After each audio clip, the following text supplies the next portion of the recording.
Sea Change is my first novel, and it came out last spring.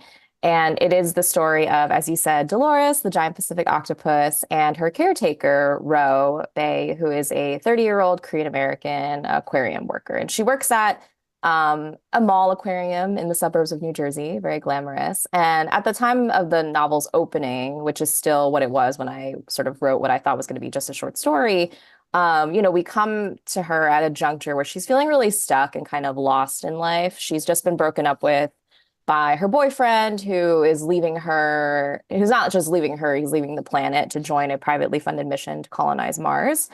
And her best friend, Yoon-hee, who also works with her at the aquarium in fundraising, she's sort of pulling away as she starts to focus on her upcoming wedding. And so Ro is this character who is just sort of grappling with a lot of these kind of changes that she feels like are just happening to her in her life. The other piece that she's sort of dealing with in the backdrop that eventually then takes like a good portion of center stage of the novel is that 15 years ago, her father, who was a marine biologist who also worked at the aquarium, disappeared at sea on what was supposed to be a routine expedition. And her father was actually the person who discovered Dolores, the very special giant Pacific octopus.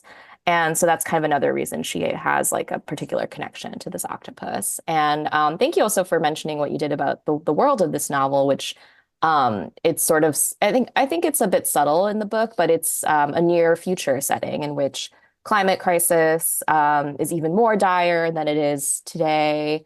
And that's part of the backdrop for Tay, Ro's boyfriend, going on this mission to colonize Mars in order to find potential new homes for humanity.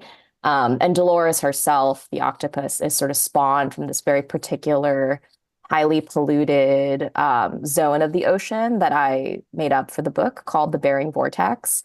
And as a result of the circumstances in which she was born, Dolores has all these kind of anomalous traits. So giant Pacific octopuses are real octopuses, but she's sort of larger than life. She's changing colors constantly, which is another thing that octopuses do, but that I wanted to kind of heighten a little bit. And so, yeah, she's sort of this kind of this symbol in a way for Ro, like everything she's lost with the loss of her father, but also a sort of visual reminder of the kind of constant changing dynamic of this world that Ro finds herself in. I would say some of the stories, a lot of the stories didn't come from my time in the MFA program, just because it was a very like, I don't know, it was very like creatively fertile time for me, which happens for a lot of folks because you're kind of just immersed in this world of writing, you're getting prompts and your homework is literally to write. So it's not surprising that I felt like I was very productive during that time. But there are also some stories in my new collection, Green Frog, that are a bit older, where I realized, looking back at like the table of contents recently, I was like, oh, some of these stories I started actually back in like maybe like 10 years ago or so, and just never knew how to end them. And then eventually came back to them and thought like, oh, here are resonances in terms of the theme across these other newer stories that I've written.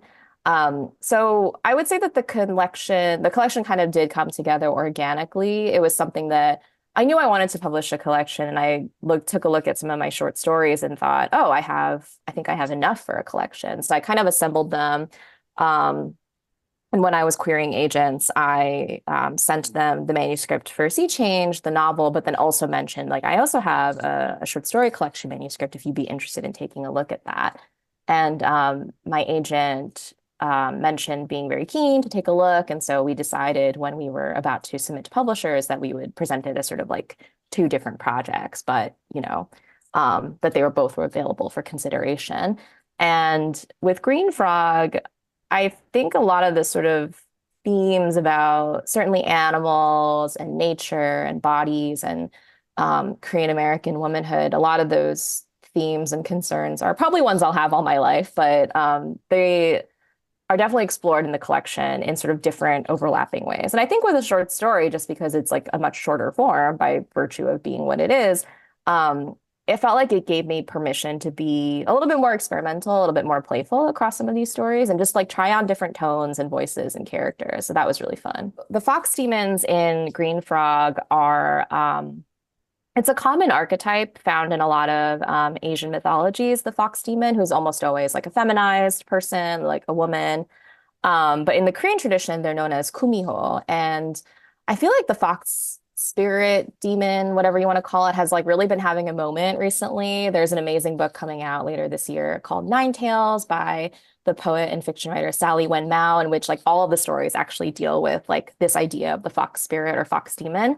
But that was actually one of that particular story in my collection. It's called Human Hearts, and it was published by the Kenyon Review a few years ago. That one was an older story where I had this idea to write a story about like a family sort of triad, like a mother and two daughters of fox demons, and to sort of write it from the perspective of a kind of atypical fox demon. And so, just for context, for people who aren't familiar with the archetype, um, the Kumiho in Korean mythology is like often seen as like this very negative, like kind of diabolical figure. Like she's capable of transforming herself into like a beautiful woman, very seductive, but is like feeds off of the livers of humans and livestock and is like often disguising herself as like the victims of the people that she's eaten, essentially.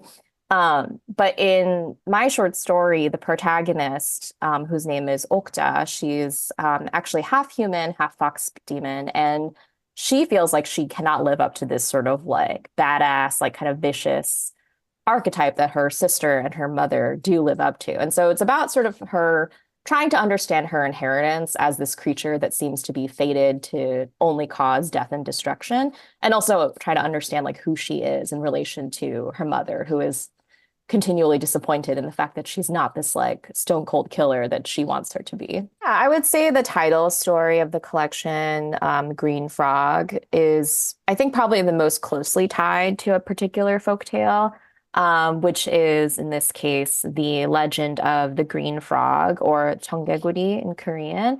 And this was a tale that I grew up with as a kid, and it's sort of like a cautionary tale slash fable, often told to kids to get them to listen to their parents. And in essence, the story of the little green frog is that he is like very disobedient, never listens to his mom.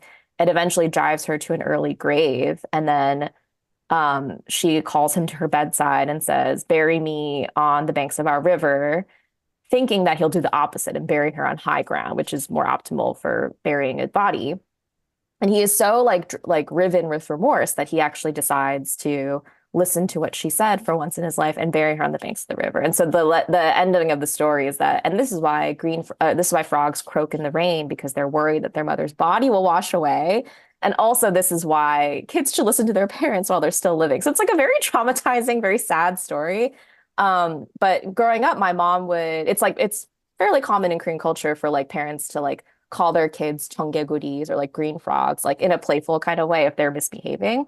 And so I would grow up occasionally being called that by my mom. And so when I was older and was thinking about this fable, I was like, wow, what an interesting way to sort of think about like disobedience and again inheritance and thinking about like what it looks like to not live up to parental expectations. So that short story came out of um, me wondering about that and writing this character that has sort of like quote unquote failed her mother and her family and feels really guilty about it, but then also her sort of thinking about what to do next now that she's sort of um, dealing with the sort of wake of the choices that she's made. I am working on another novel at the moment, and it is actually more speculative, I would say, mostly because I am attempting to write a horror novel.